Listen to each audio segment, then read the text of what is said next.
At Cologne-Bonn Airport, the leading political representatives of the Federal Republic of Germany, headed by President Heinrich Lübke and Chancellor Ludwig Erhard, await the arrival of a prominent visitor from Africa.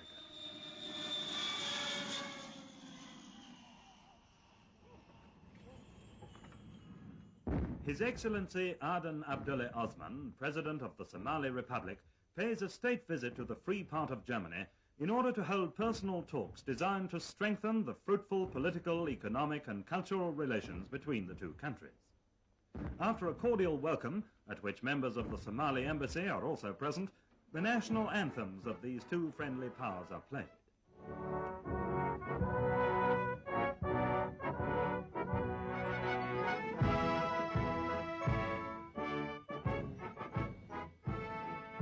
Together, the two heads of state inspect the Guard of Honor drawn up by the Bundeswehr, the first steps on the soil of a country which during the next 10 days, Aden Abdulle Osman will come to know more closely, attentively followed by eager reporters and journalists representing the international press.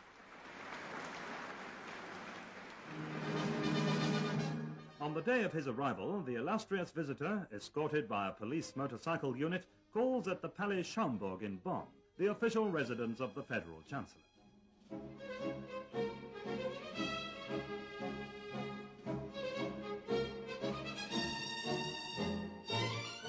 At this meeting, which is also attended by the General of the Somali Police Force, the principal subjects of discussion are the technical and economic problems facing this rising young country, which has only been independent for 5 years, and which is now able to bear the sole responsibility for its future. Chancellor Erhard and President Osman, as well as ministers of the two governments, confirmed their mutual interest in further intensifying the present good cooperation.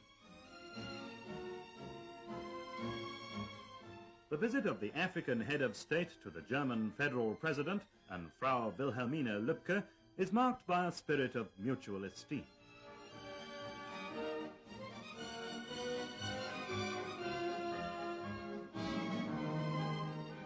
In the presence of his ministers who accompany him on his tour of the Federal Republic, President Osman is decorated with the Grand Cross of the Order of Merit of the Federal Republic of Germany by President Heinrich Lübke.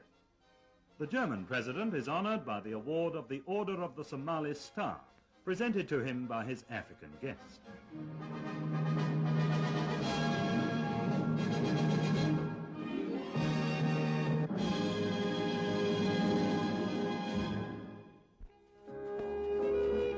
The history of German engineering and technology is closely linked with the name of Nikolaus August Otto. On the second day of his visit, the Somali president is shown round the Klöckner-Humboldt-Deutz works in Cologne, where 100 years ago the revolutionary development of the combustion engine first started. Here, the latest technical progress in the field of mechanical engineering is clearly visible, and its details are explained by the company's Director General, Dr. Jakob.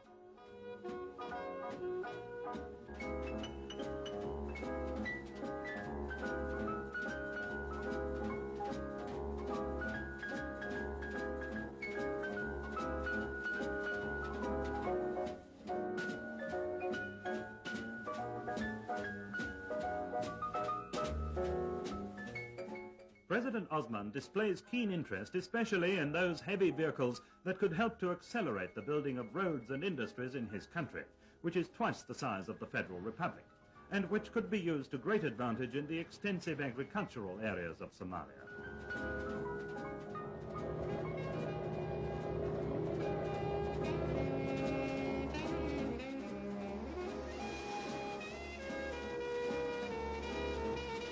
At the site of a great new bridge being built across Germany's largest river by leading Cologne industrial enterprises, the African visitors are able to study the plans as well as the rational road-building methods employed here.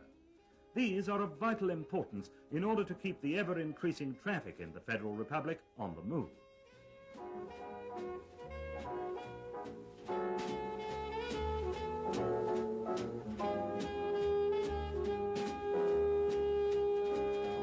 Leading building experts of the Strabag company explain the details of the new bridge across the Rhine in Cologne. The German workers have their own way of thanking the African chief of state for his visit.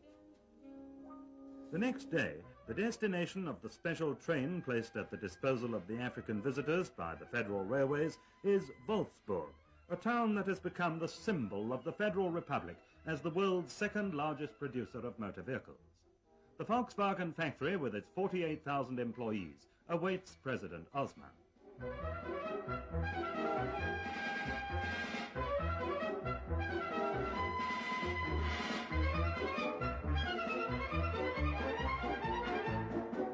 Every day, 5,600 vehicles come off the final assembly lines, ready for shipment to all the countries of the world.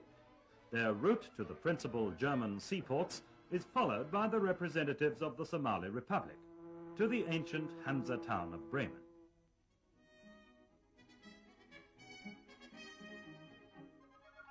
With an expert and critical eye, President Osman and his delegation study this full-scale model of the Bremen docks, and are thus able to compare their organization and installations with those in Mogadishu, the capital of their country on the Indian Ocean.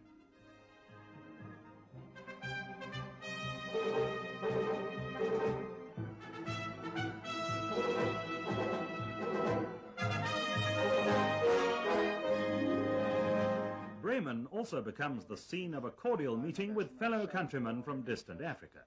At the air training school of the German Lufthansa, the President is informed of the progress made in the training of future pilots from his country.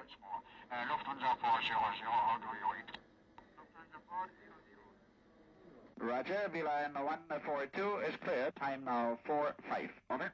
Intensive study was required before the trainees became familiar with the laws of aerodynamics and navigation, and before they were able to complete without fault the severe exercises in the Link training plane. Then, with their German trainers at their side, they were able to demonstrate to the eminent African visitors take-off and perfect low-flying exercises.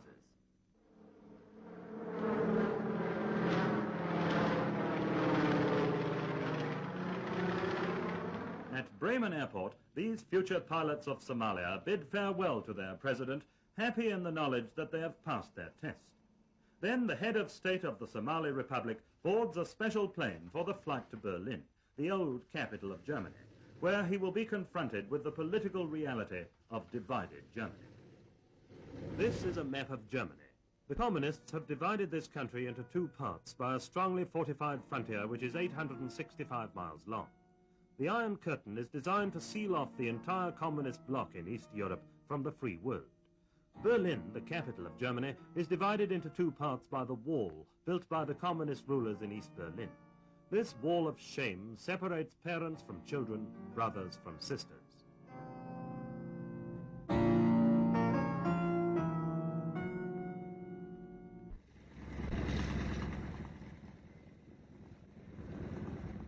After flying through the air corridor over Soviet-occupied territory, President Osman receives a warm welcome at Tempelhof Airport by the Deputy Mayor of Berlin, Herr Alberts, and by members of the Berlin Senate.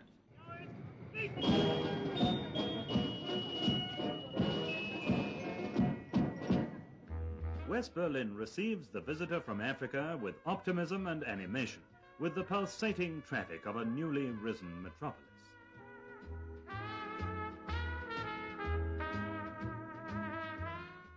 Along Kurfürstendamm, the city's most famous street, past Charlottenburg Castle, across Ernst-Reuter-Platz, and through the Hansa district, designed by architects from all over the world, the African visitors drive to the Brandenburg Gate.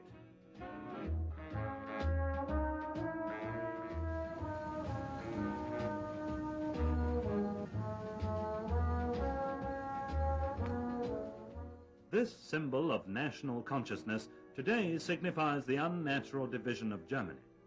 Here at the wall erected by the communist rulers in East Berlin, freedom and the right of self-determination for 17 million Germans beyond the Iron Curtain come to an end. Here at this wall, which cuts the city in two, Germans are killed by the bullets of communist frontier guards, people who tried to escape from the tyranny of the Soviet-occupied zone of Germany to the freedom of West Berlin.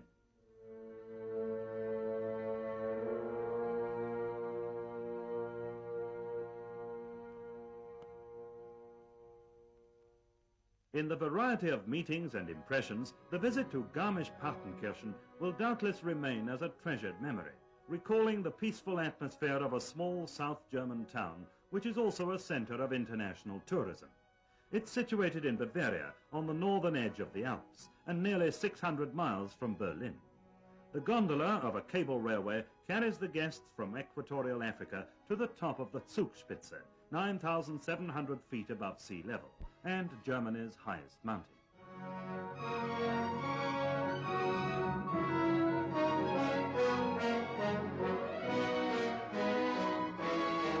On this particular day, visibility is not very good, just enough for a few snapshots by the reporters and the newsreel cameramen. The view across the vast panorama of the Alps is hindered by heavy snow, fog and low cloud.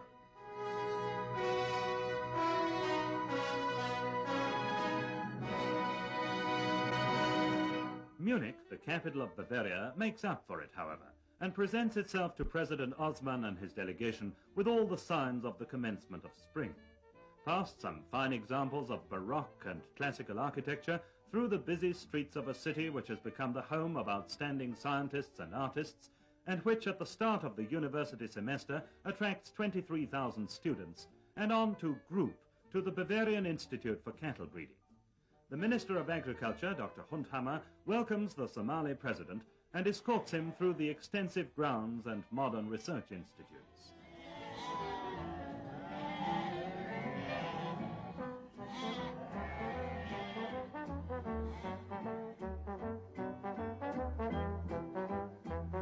The richer for some useful information which the Somalian experts will doubtless be able to utilize for their agriculture and cattle breeding on the east coast of Africa, President Osman comes to the end of his tour of Germany. At Munich airport, the Speaker of the Bavarian Parliament, Ludwig Hanauer, and Bavaria's Minister of Agriculture, Dr. Hundhammer, bid farewell to the President of the Somali Republic. Then His Excellency boards a special plane of the German Lufthansa. As he leaves German soil, President Aden Abdulle Osman is accompanied by the cordial wishes of the German people and their government for his personal well-being and a happy future for his country.